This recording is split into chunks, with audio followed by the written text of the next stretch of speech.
There are three kinds of sharir or bodies that an individual Atman comes into when it becomes a human being. Similarly, there are five koshas that you can subdivide these three shariras into. The five koshas are the outermost, heaviest Annamay kosha, which represents the sthul sharir or gross body that is composed of the Panch Mahabhuts, Bhumi, Rapo, Nalo, Vayu, Kham. And then comes the Manomay, Pranmay, and Gyanmay.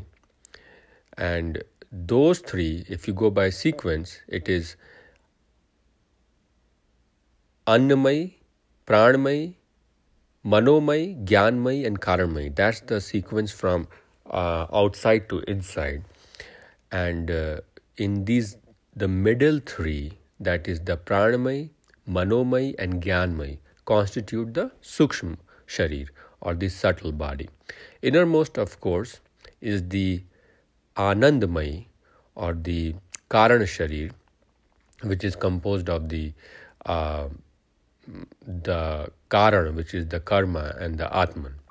So, our whole motive and goal in our life should be to keep the Sukshma Sharir or the subtle body free of any dents. You can think of this as a hailstorm that this life throws at you, and you have to protect your car from the hail damage, because this is the thing that is driving us around in this world of Maya, the Sukshma Sharir. The Sukshma Sharir is composed of the mental faculties of Manas, Buddhi, Ahankar, Chitta. And all of them have a distinct flavor to what kind of impressions they leave in the Sukshma Sharir. The Manas is the thinking mind. The Buddhi is the delineating intellect which decides dharma or decisions between right and wrong thing to do. The Ahamkara ego establishes the identity of the individual and keeps all the shariras and the koshas sticking to each other. Hence there is an element of rajas and tamas in Ahamkara. And Chitta is the cosmic consciousness. If you want to break them into gunas, Manas will be more like Rajas and Ahamkara will be more like Rajas, and both can have components of Tamas. But Chitta is the cosmic consciousness. So either it is Gunatit or above all the three gunas, because it's the true knowledge of the cosmic consciousness, or it is Sattva. Similarly, intellect or Buddhi is more Sattva because it is dharma between right and wrong. So these are the four bodies that we use to create the repository in the Sukshma Sharir. Very important to not damage the Sukshma Sharir. The damage to the Sukshma Sharir can be lasting and will show up in future lives. It will show up in your current life as mental anxiety, depression, manic episodes. It will show up immunologically as a weakened immune system susceptible to a myriad of viruses, bacteria. It will show up as constant feeling of emptiness, inadequate feeling that one generates. And it all depends on the kinds of experiences we have accumulated in the Sukshma Sharir or the subtle body. So let's look at the kind of damages that can be caused to the Sukshma Sharir. The major damages are from the Rajasic forces, which are the lust, anger, and greed. Trividham narkasyadam dwar nash nara kama krodhasna lobha tasmat trem tejet. Krishna says the three doors to hell are lust, anger, and greed. Kam, krodh, moh. Greed being attachment or lobe. So the tamasic forces which can damage us are mostly cropping from repeated exposure and exercising of this Rajasic forces. So mostly they have become obsessions, compulsions, and morphed into addictions. And there was a fleeting sense of pleasure, but now that has become more of a compulsiveness that we have to practice, regardless of the moiety of pleasure that we are getting compared to what we were experiencing the first time when we were exposed to these Vishayas. So it is very important to not damage the Sukshma Sharir from the Rajasic forces and the Tamasic forces, because these will cause the mental damages, the anxiety, irritability, the immunological damage of poor immunity, and even it can cause cancers, as some individuals, some yoga people have said, because there is total dysregulation. Everything, when your immunity goes off, can cause damage, and hence there is the in situ cancers and the precancerous lesions that turn into worse and worse. Of course, I'm not trying to negate the effect of the stimuli from the surroundings, the environmental stimuli that we're exposed to, and the genetic mutations. But there is also a hidden element which we call idiopathic causes. And this is a major idiopathic cause, the stress. So it has to be very important that we live a life that is stress and guilt free, because the more resentments you have, the more damages we have created. So our actions need to break the damage that has been created by the lust, anger, and greed Rajasic forces, and obsessions, compulsions, addictions created by the Tamasic forces, because these three together cause the hailstorm damage on the Sukshma Sharir. The way to negate the damage caused in the Sukshma Sharir, or the Manomay, Pranmay, and Gyanmay Sharir, is to use more of the Gyanmay Sharir activities to heal the Manomay. So the drug that heals you lies within you. The way to do this is yoga.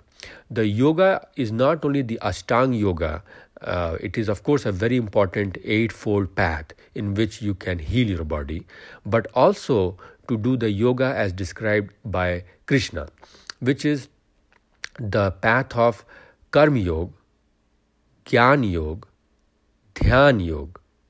And we have to know that Bhakti Yoga is the fourth one. So all these four, in a way you can say that there is only three paths: the Karma Yoga, Bhakti Yoga, and Dhyan Yoga, because these three lead to Gyan Yoga, and Gyanmay Sharir itself is enriched by the experiences we create out of the first three. So look at Karma Yoga. Karma Yoga is creating Nishkam karma, or doing the activities without expecting rewards in return, and then the karma will give you the best return. You forget about the rewards, you just do the activity. You focus on the process and not the end result. Have a tunnel vision in terms of doing the right dharma activity in Nishkam karma mode. Second is, of course, Dhyan Yoga, in which you contemplate every morning in Brahma Muhurat, in which you do your meditations. You can do your pranayama or breathing exercises. But basically, Dhyan Yoga is trying to say gratitude and kindness in your mental plane every morning, so that you are reinforcing your mode of happiness, which tends to become fleeting and destroyed by these activities day to day that we are exposed, and reduces our oja. So the meditation helps, the calm breathing helps, and a thought process in your mind to know what is right and wrong. And if you are pursuing your goals, preset goals, you have to have a plan. Then you are doing the right Dhyan Yoga, because you are basically growing your dhyana, which leads to dharma. And that was one of the components that needed to be managed on the plane of cosmic consciousness, or chitta. The third one is Bhakti Yoga. Bhakti Yoga is the simple way of chanting, because you're recruiting the senses of singing, music, or idol worship, whatever suits you, personality and your culture. You are basically jettisoning the extreme load that was in your ship. You're trying to get rid of the extra baggage by surrendering. You're surrendering to a higher being, saying that you are better than me. I'm just an Atman. You are the pure Paramatman. I am just a drop. You are the ocean. If that's the mindset that we are bringing in Bhakti Yoga of complete surrender, then it is easier for us to connect to God and get stress free, because you are unloading all your stress on God, saying that, okay, I don't know anything about my life and the karma that I'm going to face, the prarabdha karma, but all I know is that I surrender to you and I do everything in your name, the sacrifice. So the yagna, very important component of bhakti yoga is yagna. So if you think about this, the karma yoga becomes more like tapasvi yogi, austerities. He's not working for himself, he's working for others. And the tapasvibhyo diko yogi jnanibhyo api mato dika karmabhyascha diko yogi tasmad yogi bhavarjun. So the yogi is above all the tapo yogi, the karma yogi and the jnana yogi. The jnana yogi comes directly from dhyan, although all the three will lead to gyan, but the karma yogi is doing more the tapa, and the dhyan yogi is doing more directly the gyan. But basically, those three yogis are helping attain Gyan Yoga, or the knowledge realm. And if you think about it, all these are about giving and hence becoming light. And Sattva is a mode of lightness and balance. When we think about balance, we think about Dharma.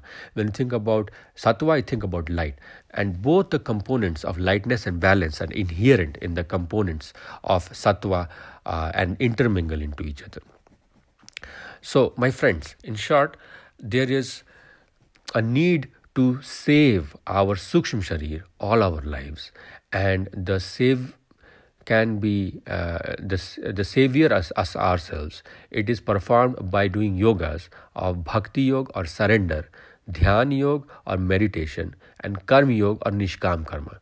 All three lead to Gyan Yoga, and Gyan Yoga is the way to fortify us from the hailstorm damage that is created by the Rajasic forces of Kam, Krodh, Moh, or lust, anger, and greed, and the Vyasanas or the Vasanas that are cropping from the Tamas in the form of obsessions, compulsions, addictions. If we are able to do this regularly, repeatedly, persistently, constantly, consistently, then we have morphed into a higher being, and we are on the path of attaining liberation and nirvana. Thank you.